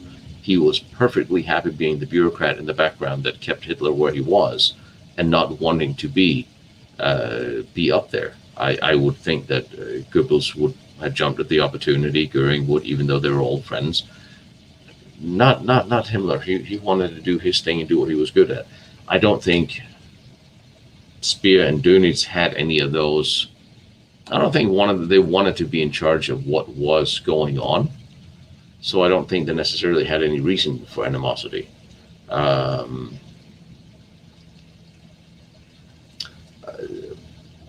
Speer was, to me, Speer seems like an opportunist who kind of got away with it. Dönitz, I haven't looked at enough so I reserve my opinion on him. Pacific Series, yeah. I remember David Irving went diving in a lot of the places that I really wanted to go to before he unfortunately died, and I do have a lot of the Pacific locations that I want to go diving at when, again, everything, time and money. Architects care about building shit. I know. A close friend of mine is an architect. And all I want is an enormous bunker in the under the garden. Um, yes, and I mean the top of society were the ones that joined the SS, and it and you think about leading up to the war, you had a completely different. These people were perceived a lot different than they were post-war. Surprising what happens when you accidentally wander off and lose a war and you become really unpopular. Especially when you do really, really stupid things in the process of fighting it. Um, I still, a lot of things have been said and done about Goering, and I think there's more to him than just the fat guy who did drugs and stole art. Um, and that's another thing that I really would like to dive into more, because I don't know, when we keep being told that certain people are a certain way and certain thing, and there's never any nuances in the description of people's life. Very few people are one-sided, one-faceted, non-dimensional. And I think that's the big disjustice to history that the post-World War II historians have done of everyone who was involved on the German side, is that they have just portrayed them as one-dimensional caricatures. And there's so much more to these people. And I understand we don't want to humanize. Well, they were all human beings, and they did what they did. And and I think Goering is certainly one of those people that we need to look at more. And I think Goebbels is one of those people we need to look at more, especially if you want to talk about cause and effect and the Holocaust. I think Goebbels' name needs to be far more prominent than it has been as him just being labeled as the crazy propaganda minister.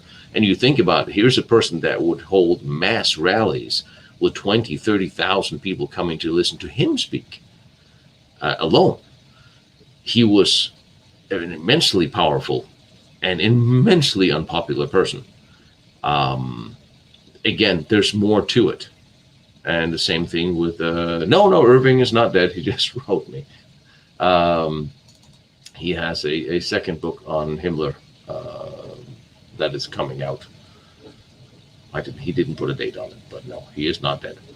And that's one thing I would like, speaking of 1 and 2 dimensions, I would love to do a very long and in-depth interview with David Irving and hear what he actually found, and just to hear his, not talk about all the things that went wrong.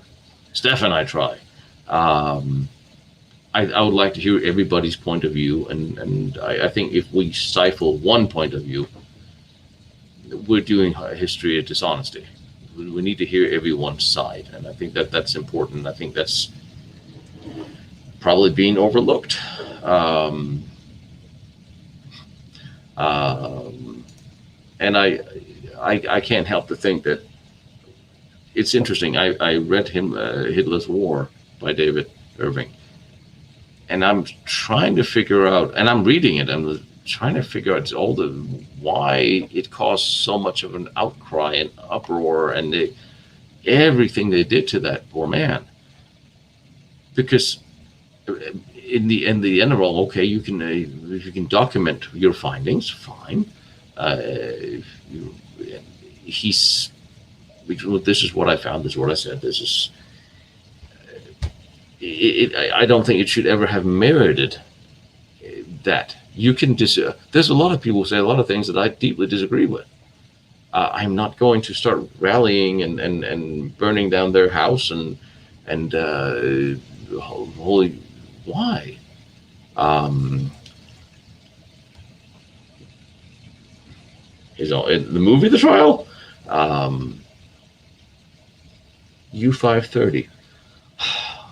That was the other sub that disappeared, right? I believe. Yeah. I'm just saying, we need to live in a world with enough free speech that everyone can be heard, and we can have a conversation about the difference of opinions, whether it comes to history or politics or whatever. We need to exercise some critical thinking and some interaction with each other that is on a respectful level. and talking. Um, there's nothing. Sometimes people are wrong, and sometimes they're right, and sometimes the truth is in between. But we still need to have a conversation about it. And Craig, you're right. There's a lot more to that. It's not that black and white. I just and imagine if he had written all these books today with how easy it is to censor and shut people out of society with the internet now. And that is the sad sign of the times we now live in. So I thought she was given a lot more, but yeah. But anyway, it is time to go and do things for me, such as like have breakfast. I do. But yeah, was there anything else I wanted to ask you guys all about?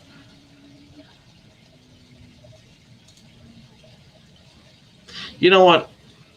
I know David's books are on. You can always find everything for free online, and God knows we all sometimes take advantage of that. But and I will say, go to David's website and buy them from himself, because if anybody ever paid to write, it was him. So and there's nothing like actually having a book in your hand to read. So I really don't. I don't think there are millionaires who write books. Wow, what I'm about to say, that almost sounds a little socialist here, doesn't it? Where am I going with this?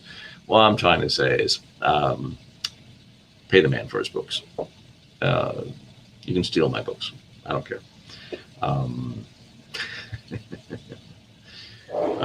Some people sort of deserve what little that they've worked for. All right.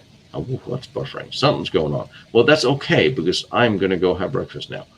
And I know. Yeah, but I was almost going to go like, well, there are people you can afford to steal from them. But that's kind of what I mean. Like, take from the rich and give to the poor. No, we're not halfway Robin Hood here. I'm just saying. Anyway, nothing with digital stuff, but like actual books. I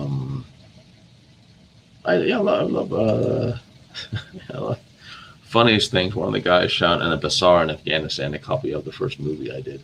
I thought that was funny, because most of these people, they don't have TVs and DVDs. So anyway, when Lawrence sends me the link to her website for her book, I will post it either here. Well, I will post it here.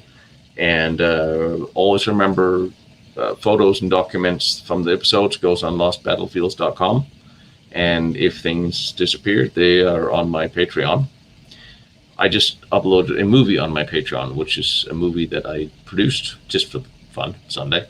Just an action movie that it'll never be released anywhere. No one will ever see it in that way, and stuck it up there because now at least I can give you something that you won't see anywhere else. The hand axe and the sword were handmade Viking hatchets that my mom actually gave me. They're handmade by a smith out in Denmark. So yes, I'm going to go chase French toast if I can't find any that's crispy. I will do with Belgian Weifel as well, but since I broke a tooth yesterday, I guess I'm going to go with something that's not crispy. Damn popcorn. You guys take care, and let's do this. All right, we'll try to do this once a week. And I guess with a little luck, maybe we'll get to 100,000 followers this week or two. It slows and goes a little bit. It's funny. One of you guys wrote me that we have 25 million views, but it only have 100,000 followers. Something's wrong there, but yeah, I know. I saw that too. Go to his website, Focal Point, because they'll be priced as they should be there. I know Amazon's. I saw one of my do-it-yourself $10 books was sold for like $700 or for sale. It was ridiculous, considering I send them to you guys for free. Lawrence is on here. She was in the chat, and she is putting her book for half price for you guys only. And she'll send me a link, and I will send you. I'll send you put that link up here on my YouTube, so you can. I'll put it on my Patreon as well. And be well, be safe, think clearly, and have your coffee in the morning. And I will see you next week. And I have no idea what I'm bringing you at the end of this week. Guess we'll find out. Sleep well. Hi, everybody.